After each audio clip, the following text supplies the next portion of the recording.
mais aussi des Sénégalais qui ne sont pas du tout encartés, mais qui sont épris de justice et de liberté, de démocratie surtout, qui se sont spontanément rassemblés au domicile du président Ousmane Sonko pour lui apporter son soutien et empêcher que l'arbitraire qu'elle présageait ne se passe. Et je pense que ils étaient venus sans aucune intention de vivre ce qu'ils ont vécu, à savoir être gazés par les forces de l'ordre qui n'avaient absolument pas grand-chose à faire sur place. Et malheureusement, les débordements qui ont eu lieu ont abouti à ce qu'il y a à déplorer aujourd'hui, c'est que nous avons parmi ces soutiens-là une vingtaine qui est écrouée et qui se place sous mandat de dépôt avec des chefs d'accusation totalement inacceptables. Donc nous le dénonçons, mais nous dénonçons aussi les conditions de leur arrestation, les conditions de leur garde à vue et les sévices et traitements dégradants dont ils ont fait l'objet, les actes de torture qui ont été perpétrés sur eux pour leur extorquer. Vous le dites sur la base de simples témoignages qu'ils vous ont fait. Nous avons nous-mêmes acheté des ordonnances parce qu'il y en avait parmi eux qui éprouvaient des douleurs atroces au niveau des parties génitales, et cela ne peut avoir lieu qu'au regard de ce qu'on leur a fait subir dans les lieux de détention. Ils ont été l'auteur de ces violences assez flagrantes, des véhicules incendiés, des édifices privés, publics caillassés. Vous en dites quoi, ça? Non, je pense qu'ils sont arrêtés, comme d'autres ont été arrêtés pour les mêmes raisons et qui ont été classés. Leur dossier a été classé sans suite. Oui, parce qu'il y a une vingtaine aussi. J'en arrive à cette vingtaine-là. Libérée, relâchée. Exactement. Il y a eu 21 personnes qui ont été libérées et qui étaient arrêtées pour les mêmes faits. Donc, on considérait qu'ils auraient pu commettre ces actes-là. L'instruction de leur dossier a montré qu'ils n'en étaient pour absolument rien du tout. Or, ils ont passé 3 jours en garde à vue. La deuxième chose, c'est pour la vingtaine restante. J'ai eu le témoignage de l'un d'entre eux qui me dit hier, beaucoup de camarades qui sont l'objet de poursuites aujourd'hui le sont en raison de leur analphabétisme. Il me dit, moi, quand on m'a lu le PV d'enquête de police, j'ai dit, moi, ça, je ne l'ai jamais dit. J'ai jamais dit que je ne voulais pas d'un avocat et j'ai jamais rien reconnu de ce que vous avez mis dans votre PV. Je veux un avocat. Et il leur a dit que je ne signerai pas ce PV-là. Ils ont été obligés de revoir ce PV et c'est le PV qu'il a signé finalement qui l'a disculpé et qui l'a permis de sortir avec un dossier classé sans suite. Je rappelle que aujourd'hui, en l'état du droit positif sénégalais, quand vous êtes arrêté et que vous êtes entendu, vous avez le droit d'être assisté par un avocat. Et le policier enquêteur doit vous signifier ce droit-là, et sauf si vous y renonciez, il n'y a pas de raison qu'on vous entende à l'absence de votre avocat. Or, je vois mal comment, après des débordements du genre, que des jeunes arrêtés, certains même n'avaient rien à voir avec, n'étaient pas venus apporter un soutien. Il y a même un militant d'un parti politique qui n'est pas de notre parti politique, en tout cas selon ce qu'il a déclaré, qui a été arrêté. Je vois mal qu'est-ce qu'il aurait fait, pourquoi il serait là à caillasser juste pour soutenir un leader qui n'est pas le sien. Et devant de tels faits, je ne pense pas qu'on puisse aller jusqu'à la torture, parce qu'il n'y a rien d'absolument prémédité ou rien d'absolument voulu suite à quelque chose d'organisé qui est abouti à ça.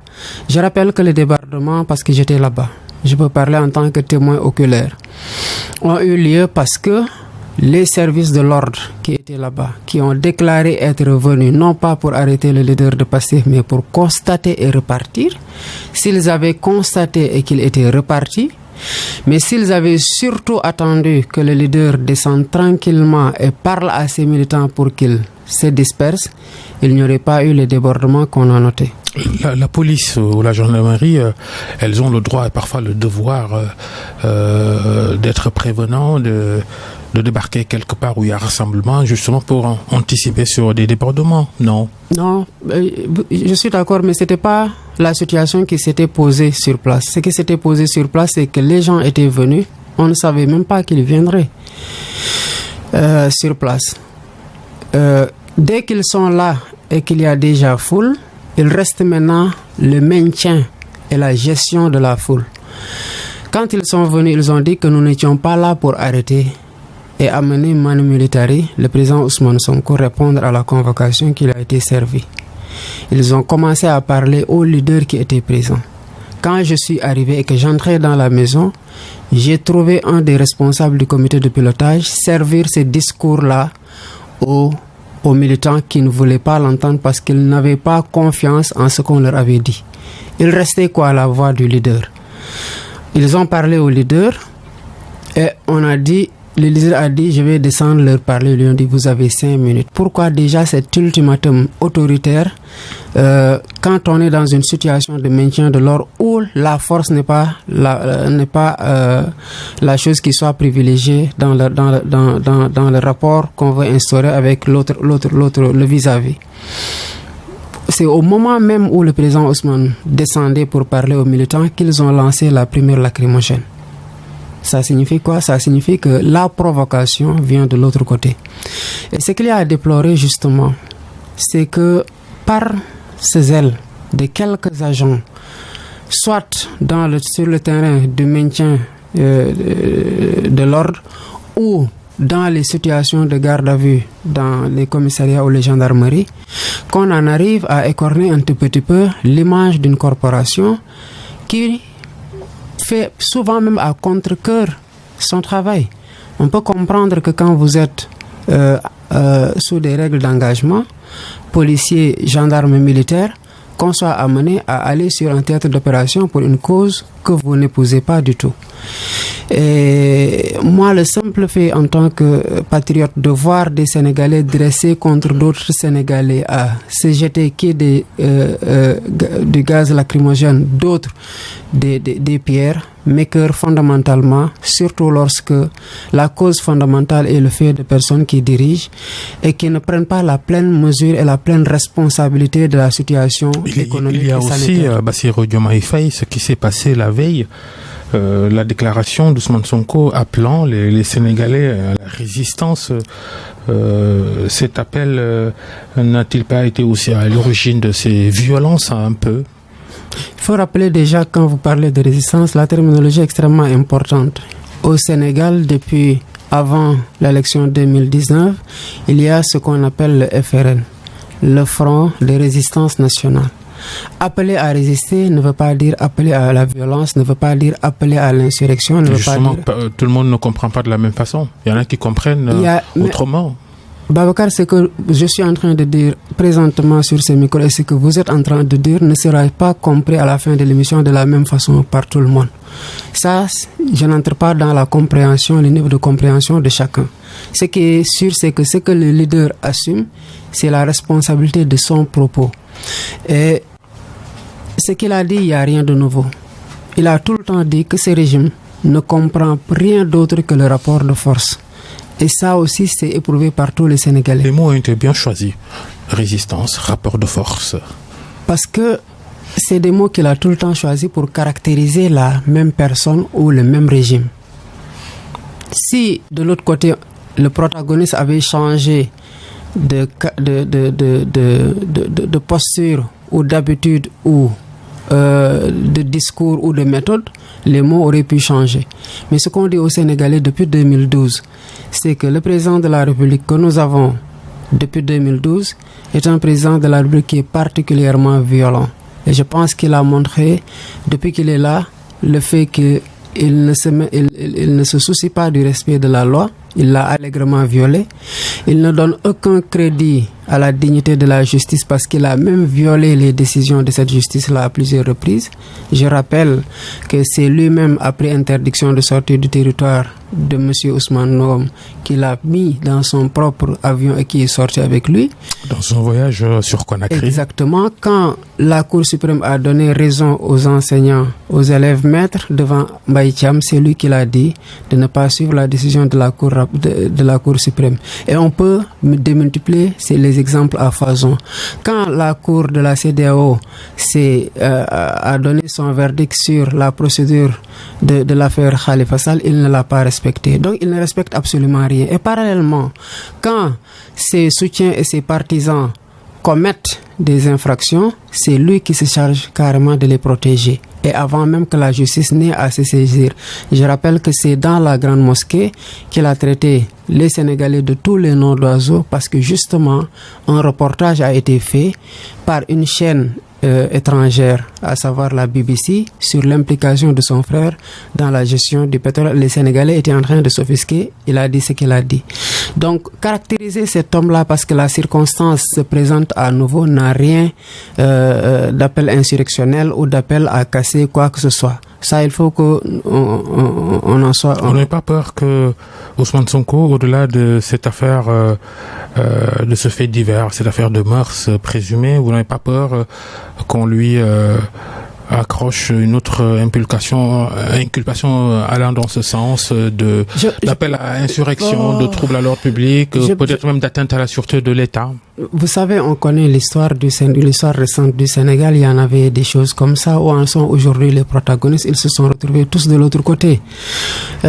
C'est pas avoir peur. Ils sont capables du pire. Ils sont capables du pire parce qu'il n'y a pas d'élégance. Vous les soupçonnez de vouloir ajouter d'autres inculpations? Rien ne me surprendra en termes d'absence de gentleman, de comportement de gentleman démocratique, si je peux l'appeler comme ça, de la part de ces régimes-là. Franchement, ce qui me surprendra de leur côté, c'est que à un moment donné, qu'ils soient capables de s'élever au niveau de responsabilité et de maturité politique et démocratique où ils doivent être au regard de l'histoire même politique de notre pays. Vous ne serez pas surpris si Ousmane Sonko est également inculpé pour ces violences qui se sont déroulées lundi autour de chez lui? Ousmane Sonko n'a aucune responsabilité dans ces violences-là. Pourquoi on l'inculperait? C'est pourquoi je disais que tout à l'heure... Sur le discours de la veille Le discours de la veille, il y a... C'est ce qu'on a dit tout à l'heure. Mais c'est ce que je l'appel à la résistance. Mais depuis combien d'années les hommes politiques appellent les Sénégalais de façon globale à la résistance? Je vous ai dit qu'un front même a été mis en place qui s'appelle un front de résistance nationale. On se rappelle tous de tous les propos que le président Macky Sall a écrits. Je pense qu'on s'en délecte encore sur Facebook par rapport à son appel au combat dans la rue, ce que le président Ousmane Sonko n'a pas dit et n'a jamais dit. Donc aujourd'hui, aller dans une tentative de scénario qui a fait un flop extraordinaire et devoir s'accrocher à une autre infraction, ce serait davantage se ridiculiser. Et je pense quand même que ce théâtre-là aura déjà assez duré pour qu'on en rajoute à la tragicomédie qui est en train de se jouer sous nos yeux. Il y a aussi cette sorte d'état de siège dans lequel Dakar, surtout la capitale, s'est retrouvée à un moment, surtout quand il s'agissait de l'examen par le bureau de l'Assemblée nationale de la demande de levée de l'immunité parlementaire de Ousmane Sonko. Même les représentations diplomatiques ont alerté leurs ressortissants ou agents de ne pas faire des déplacements non essentiels, de rester chez eux. On installe le pays quand même dans une situation assez sensible. Oui, je reprendrai juste votre phrase en remplaçant le on qui ne désigne aucun responsable par le principal responsable, à savoir le président Macky Sall et son régime. C'est eux qui, en pleine situation de marasme économique accentué, parce que le marasme était déjà là, mais accentué par la pandémie, devant le lot de morts avec la deuxième vague que l'on connaît, et ce qu'il dénombre en termes de victimes de la Covid dans les centres de traitement, n'a rien à voir avec ceux qui décèdent du Covid et qui ne sont pas partis dans les hôpitaux, et on sait que ça existe. C'est cet homme-là qui, au lieu de prendre cette situation-là à bras de corps, s'est mis à comploter. Donc tout ce qui suit, c'est des dommages collatéraux de son comportement d'apprenti despote, d'apprenti dictateur dans les abus desquels il est entré depuis 2012. Donc c'est lui le principal responsable. Maintenant, ce que je remarque, et ça on l'avait dit à la délégation de l'Union européenne après la campagne, après la présidentielle, quand ils sont venus nous présenter le rapport, on les a regardés dans le blanc de l'œil et on leur a dit: il y a énormément de choses que vous avez relevées dans votre rapport comme étant des irrégularités. Aujourd'hui, ça ne changera plus absolument rien dans le verdict parce que l'élection est déjà consommée. Mais pendant tout le temps que les formations politiques et la société civile ont alerté sur le processus électoral cavalier, qu'est-ce que vous avez fait? Vous n'avez rien dit. Alors que c'est en ce moment-là que vous auriez dû parler, y compris en menaçant de ne pas financer l'élection. C'est en ce moment-là que vous aviez voix au chapitre si votre voix peut servir à quelque chose. C'est la même façon ce qui se passe. Ils pensent que, au regard de la souveraineté de notre pays et de la réserve, si on peut l'appeler comme ça, ou de la retenue diplomatique dont ils doivent faire part, qu'ils ne doivent pas raisonner le président de la République. Mais je pense que ce qui se passe et qu'ils constatent au même titre que tous les Sénégalais les choque parce que c'est inimaginable dans leur pays. En tant que partenaire, ils ne peuvent pas se satisfaire, à mon avis, de simplement alerter leurs ressortissants pour leur dire: cherchez à vous sauver le mieux possible et laissez-les entre Sénégalais s'entretuer ou s'entreblesser. Vous voulez qu'ils interviennent dans ce débat-là? J'estime que... Sénégalo-sénégalais. Non. Pas vous qui appelez souvent à la souveraineté. Non, pas qu'ils interviennent. Je parle de leur comportement de façon globale ou de leur attitude. Vous voulez qu'ils désignent, qu'ils pointent Macky Sall et son régime? Je veux que les partenaires ne se suffisent pas ou ne se satisfassent pas d'alerter sur les risques de troubles. Oui, dites-nous, vous voulez qu'ils fassent quoi? Je veux qu'ils prennent leurs responsabilités et parlent quand il faut parler. Par exemple, pour l'exemple que j'ai pris de l'élection, quand tous les troubles qui ont, toutes les manifestations qui ont eu lieu pour revendiquer la mise à disposition du fichier électoral, pour demander la mise à la disposition de la carte électorale, pour demander la remise des cartes d'électeurs aux Sénégalais, aux électeurs qui les attendaient et qui avaient du mal à prendre possession de leur sésame. Et pendant que ce temps-là, les responsables du régime étaient en train de s'organiser pour prendre les cartes de la DAF et de les amener à leurs propres militants, avec le ministre de l'Intérieur qui nous disait que je ferai tout pour que mon président gagne. Je m'attacherai à ce que les militants s'inscrivent, je m'attacherai à ce qu'ils récupèrent leur carte d'électeur, et que le ministre de l'Intérieur, n'étant pas sur la même longueur de pouvoir que Diomaye, mais met en avantage son camp. Tout ça s'est passé devant les représentations de l'Union européenne, les représentants de l'Union européenne. Donc ils ont vu, ils se sont tus, ils ont attendu jusqu'à ce que l'élection ait lieu dans les conditions dans lesquelles elle a eu lieu et le verdict, pour venir maintenant faire le médecin après la mort. J'estime que quand certaines choses se passent, ils sont extrêmement bien informés. Et les dommages collatéraux pouvant toucher à la fois des paisibles Sénégalais qui sont loin de l'action politique, mais aussi leurs ressortissants, j'estime que la posture de responsabilité aussi, c'est de prendre position par les voies qui sied. Vous voulez que les chancelleries diplomatiques accréditées à Dakar se prononcent sur cette affaire Ousmane Sonko?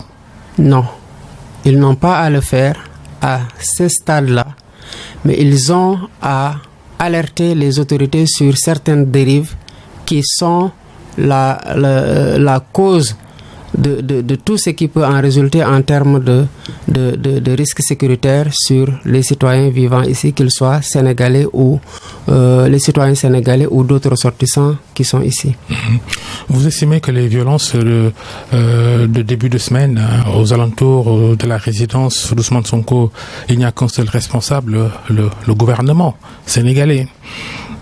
Certains aussi vous accusent dans cette présumée affaire de viol dans laquelle Ousmane Sonko est accusé, certains vous soupçonnent de vouloir casamanciser cette affaire. Certains estiment que vous voulez lier le sort d'Ousmane Sonko à la rébellion en Casamance, la région de ses origines. Vous répondez quoi? Je trouve le propos, je veux dire l'accusation, en tout cas... C'est pas notre accusation, c'est ce qu'on entend dans l'opinion. On a reçu ici cette semaine dans une autre émission le marabout et homme politique Ahmed Khalifa Niasse qui a fait le link entre les deux situations. Je vois pas absolument en quoi aujourd'hui la Casamance est plus en avance que Dakar. Parce que ce qui s'est passé ici n'a rien à voir avec ce qui s'est passé ici, c'est passé à Dakar par des citoyens sénégalais de tous horizons. Il n'y a pas des ressortissants d'une localité qui sont venus devant le... En résumé, on vous soupçonne de vouloir en faire aussi un combat communautariste. Mais en quoi? En quoi? Est-ce que quand le président Sonko a appelé les Sénégalais à se dresser contre les dérives dictatoriales du président Macky Sall, est-ce que les Sénégalais, c'est une partie des Sénégalais qui se situeraient en Casamance? Non. Moi-même, je pense que quand on crée le parti, j'étais là avec plein d'autres Sénégalais et à ma connaissance, il n'y avait que 2 personnes qui étaient ressortissantes de cette région-là dans toute l'assemblée qu'on avait. Je ne vois pas en quoi aujourd'hui on peut prendre l'envergure que Ousmane a par rapport au Sénégal et à la diaspora et vouloir localiser. Vous savez, le positionnement que le président Ousmane a eu a été dès le départ très clair. Il n'a pas voulu être un leader avec une envergure régionale. Il a voulu être un leader avec une envergure nationale. Et dès les premiers jours d'existence du parti, on s'est attelé à massifier le parti et à mailler le territoire national. Il n'y a rien qui ait été fait dans le cadre ou dit dans le cadre de cette cabale qui est montée contre le président Sonko qui puisse consister à un appel de quelque nature que ce soit de la Casamance. Maintenant, c'est pas parce que on manifeste à Dakar, on manifeste dans les autres départements et que la Casamance, qui est partie intégrante du Sénégal, que les citoyens sénégalais qui sont en Casamance et qui ne sont pas d'accord par rapport à ce qui se fait, n'auront pas le droit aussi de manifester au même titre que l'ensemble des Sénégalais qui sont sur le territoire. Il y a eu des manifestations, oui, à Ziguinchor, à Bignona, avec également là-bas des arrestations. Alors demain, lundi, Bassirou Diomaye Faye, l'Assemblée nationale va mettre sur pied la commission ad hoc chargée d'examiner cette demande de levée de l'immunité parlementaire d'Ousmane Sonko, commission ad hoc qui doit auditionner le concerné, a priori. C'est ce que dit le règlement de l'Assemblée nationale. Question, Ousmane Sonko va-t-il répondre à la convocation de cette commission parlementaire? Je ne saurais vous répondre par rapport à cette question-là. Je pense qu'on en est encore loin. Ce dossier-là n'a pas fini de connaître beaucoup de péripéties. Et j'estime que s'il faut qu'il réponde, il va falloir qu'il reçoive d'abord une convocation de l'Assemblée nationale. Quand il va recevoir cette convocation-là, comme il en avait procédé avec la convocation de la section recherche, il va en délibérer avec ses conseils et il prendra la décision qui sied. Au fur et à mesure que la procédure avance, Pastef va-t-il appeler à résister, à établir, à manifester, pour faire simple? Je pense que ce n'est pas Pastef qui manifeste. Nous avons un leader d'envergure nationale, je pense que cela ne se démontre plus, qui face à une situation a parlé au peuple sénégalais. ce que vous avez vu lundi, il n'y a aucune organisation ou un pilotage du leadership de PASTEF derrière. C'est quelque chose d'absolument spontané.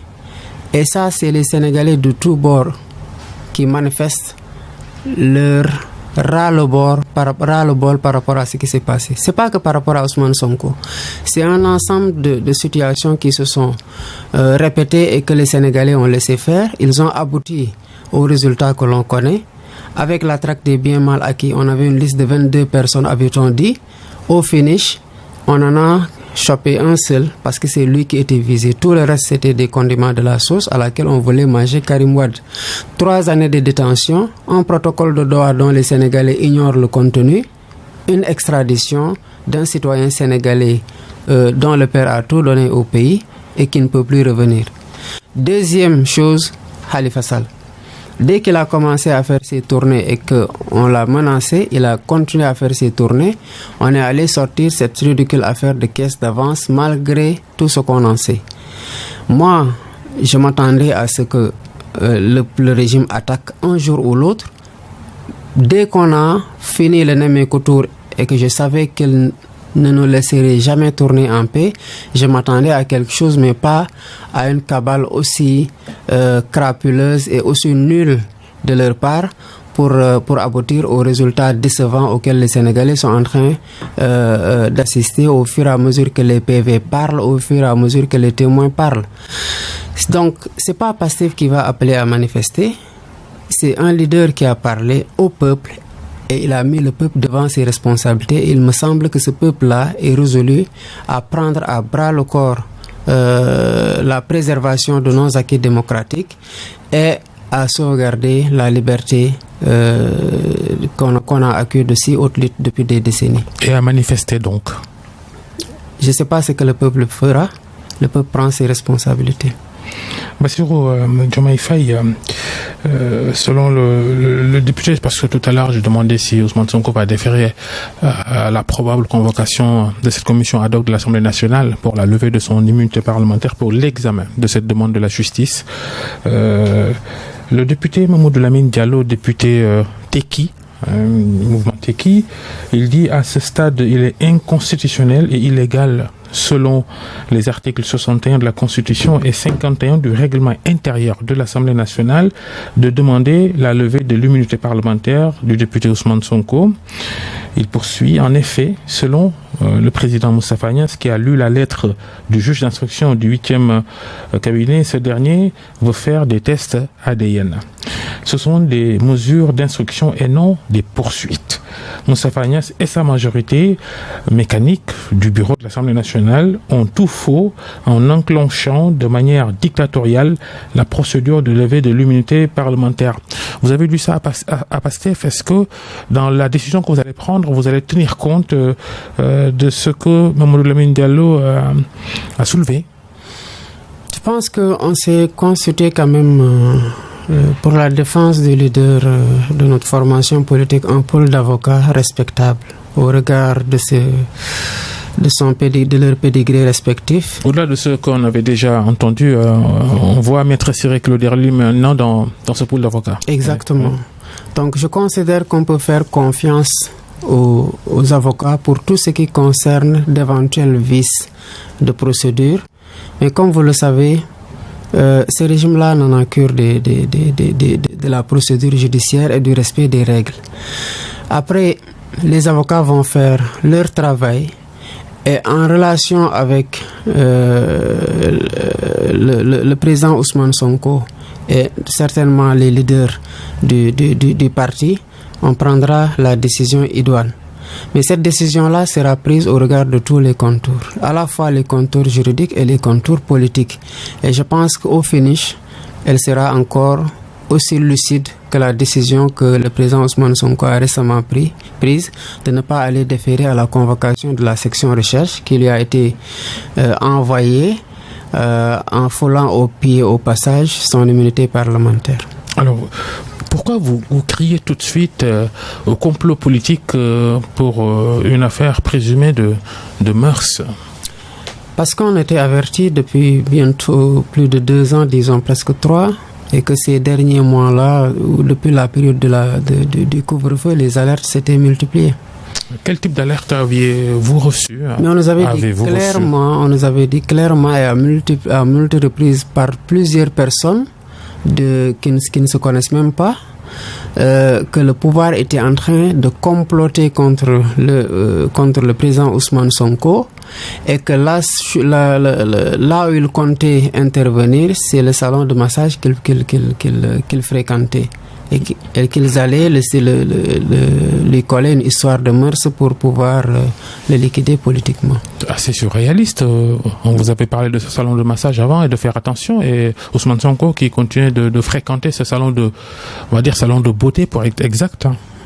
Moi, je pense qu'il en était, qu'il n'y a absolument rien à se reprocher. Il n'avait pas jugé nécessaire, au regard de ce qui avait conduit au choix de ce lieu-là pour ce qui est des prescriptions médicales qui ont été faites. Il n'avait pas jugé bon, par peur de ce qui se passe aujourd'hui, de ne pas s'y rendre. Parce qu'il considère qu'il y allait pour des prescriptions médicales et qu'on ne peut pas, par la psychose ou le complot dont on l'avait informé, l'empêcher de continuer à prendre son traitement. Un peu invraisemblable ce que vous dites, Bassirou Diomaye Faye. On ne peut pas se suicider entre guillemets quand on vous dit n'allez pas à tel endroit parce qu'un piège vous y attend. Oui, mais vous savez, quand vous allez dans une maison où vous avez une famille qui est là-bas, l'épouse, vous avez le mari, vous avez 6 enfants et 6 employés, vous ne pouvez pas vous attendre à la pièce théâtrale qui est en train de se jouer sous nos yeux. Parce que sur les lieux, il est absolument impossible que quelqu'un puisse penser même commettre un viol. Vous entrez dans une maison où vous avez des caméras de surveillance. Vous avez des employés qui se mettent à 2 pour faire la thérapie qui est exercée sur vous. C'est pas le lieu indiqué pour des thérapies comme celle-là. Ah si, pourquoi vous le dites? C'est un salon de beauté qui, par définition, n'a même pas le droit d'offrir des services de massage corporel. Attention là-bas, ça c'est la première chose. La deuxième chose, c'est que si vous fréquentez un salon de massage depuis 2019, c'est parce que vous vous rendez compte que par rapport au soulagement des douleurs en raison desquelles vous le fréquentez, vous êtes satisfait. Est-ce que ces problèmes de douleur au dos, ces problèmes de santé-là, Ousmane Sonko l'avait mis dans son dossier de candidature à la présidentielle, son bulletin de santé l'avait signalé, oui ou non? Est-ce que le bulletin de santé était réclamé parmi les pièces pour arriver pour candidater? Non. Dans l'esprit, oui. Il n'y a pas d'esprit qui tienne. La loi dit, pour le dossier de candidature est constitué de telle pièce. Et vous fournissez telle pièce. C'est tout. Quand vous parlez de complot, on peut résumer le scénario comme ça, Macky Sall qui est derrière Adji Sarr. C'est ce que vous dites? Oui. Parce que tout ce qui se passe, soit est commandité ou béni. On ne peut pas aujourd'hui, comme il l'a dit, prendre le risque avec ce à quoi on est en train d'assister et que le président de la République se dise qu'il est absolument étranger à ce qui se passe. Alors, Bassirou Diomaye Faye, vous vous dites quoi? Que les dés sont déjà pipés, que le sort d'Ousmane Sonko est déjà scellé? Non, loin de là. Loin de là. On ne peut pas, avec un scénario aussi loufoque, sceller le sort du président Ousmane Sonko comme ça. C'est leur objectif. Cette cabale-là, elle ne vise que ça. Mais cette cabale-là est vouée à l'échec. Parce qu'il n'y a absolument rien de cohérent dans ce qui a été dit. On est en train de faire croire aux Sénégalais qu'une personne, la personne la plus traquée par le régime, un régime qu'il caractérise comme étant violent depuis des années. À plusieurs occasions, il a dit que s'ils avaient une once d'infraction à me reprocher, j'aurais été déjà derrière les barreaux. Ça, pour ceux qui suivent le président Ousmane Sonko, il l'a dit et redit à plusieurs reprises. Donc, il était conscient de ce qu'il avait comme vis-à-vis. Ensuite, cette personne-là, vous pouvez mettre dans la tête des Sénégalais qu'étant conscient de tout ça, est parti dans une maison où il y a des personnes qui y vivent, au moins 7.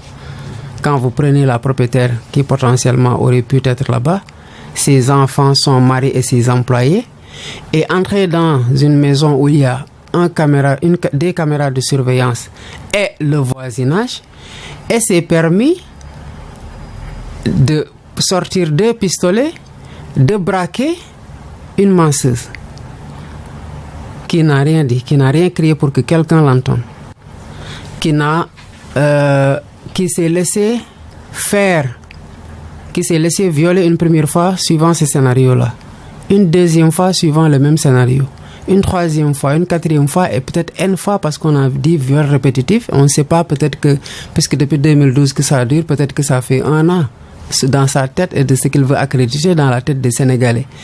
Une fois à subir cette chose-là sans avoir jamais rien dit. Ça, ce scénario-là, c'est pas avec ça qu'on va sceller le sort du président Ousmane Sonko. C'est trop gros, c'est même pas cousu de fil blanc, c'est cousu d'une corde blanche. Ne rien dire ne signifie pas ne pas subir les choses qu'on évoque. Attention, ça veut dire que c'est pas parce qu'elle n'a rien dit que rien ne s'est passé. Est-ce que c'est pas l'enquête qui doit établir tout cela? Qu'est-ce qui aurait pu lui empêcher de dire? Parce que le viol, c'est quoi? C'est un acte de conjonction sexuelle non consenti par l'une des partenaires. Si vous n'êtes pas d'accord et qu'on vous force avec tout ce que ça peut avoir comme corollaire d'atteinte psychologique et tout, mais dès qu'il part, vous retrouvez la liberté si vous n'aviez peur que de parler sous la menace d'armes. Vous avez même le choix de démissionner avant qu'il ne revienne pour qu'il ne vous retrouve plus dans le même salon. Ne serait-ce que ça. Donc vous ne faites rien de tout ça. Vous n'en parlez pas à votre employé. Vous lui servez un discours absolument contraire avec tout ce qu'on a comme pièce du puzzle mal ficelée pour aboutir à une thèse. Non, je pense que ça n'entre dans aucune tête d'un Sénégalais lucide et rationnel. C'est pas avec ça qu'on va mettre hors de compétition un adversaire politique. Aujourd'hui, avec le recul, avec tous les développements sur cette affaire-là, vous vous dites pas que Ousmane Sonko a peut-être commis une erreur Non, d'avoir fréquenté ce salon de beauté? Non, vous savez, quand vous avez un régime qui est dans la basse politique, si je peux l'appeler comme ça,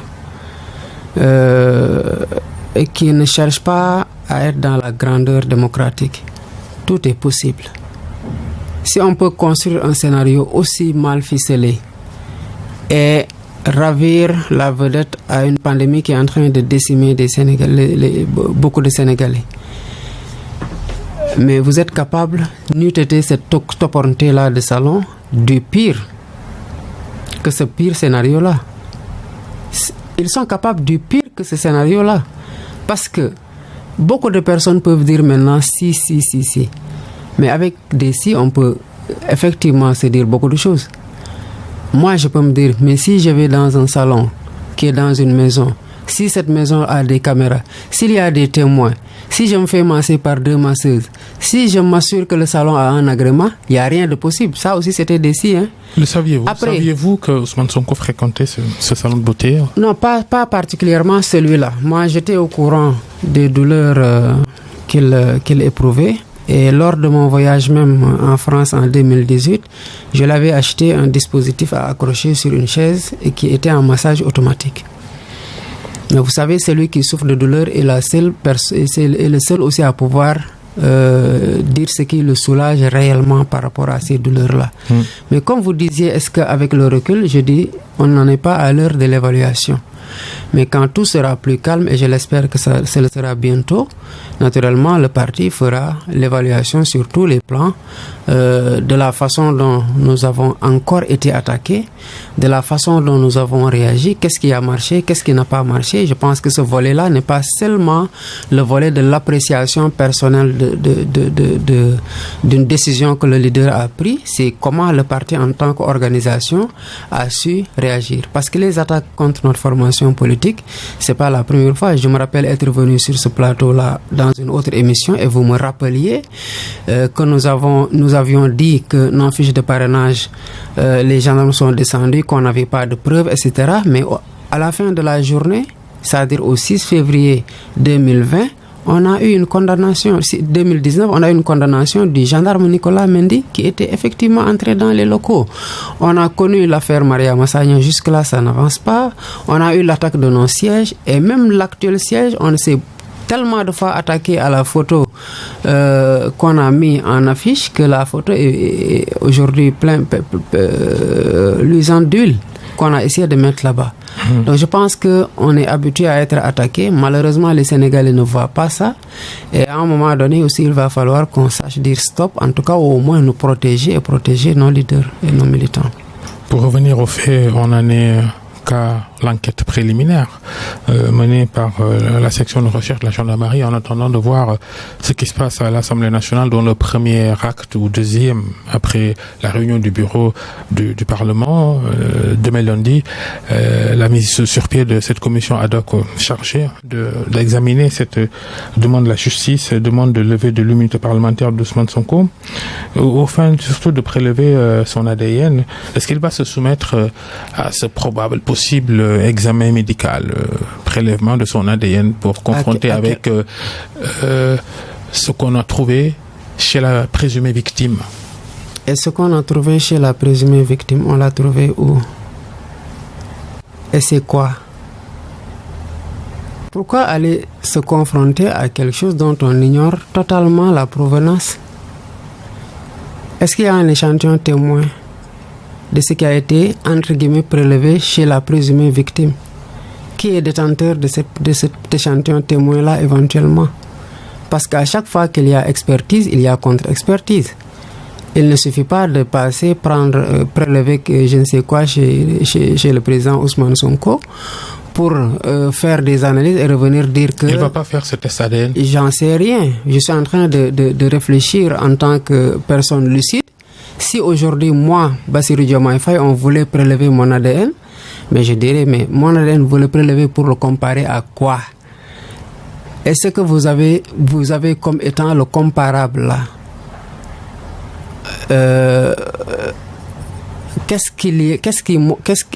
Comment... Vous ne faites pas confiance à la gendarmerie?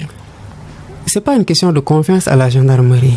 C'est que quand vous prélevez quelque chose qui doit servir de référence, mais les autres qui peuvent être amenés à faire de la contre-expertise doivent détenir un échantillon du prélèvement initial. Est-ce que cela a été fait devant les avocats du président Ousmane Sonko? Jusque-là, non. Autre chose, c'est que vous savez, cette histoire d'ADN-là, je vous invite à en discuter avec les spécialistes. On peut tout faire aujourd'hui, quand vous avez certaines substances d'un individu, on peut tout faire. Le président Ousmane Sonko... Vous craignez une manipulation? Mais c'est totalement possible. Le président Ousmane Sonko, je le rappelle, a donné de son sang cette année. Quand il a appelé à donner son sang, il a montré le bon exemple en donnant de son sang. Certainement, ce sang-là, vous me direz qu'il contient l'ADN du président Ousmane Sonko.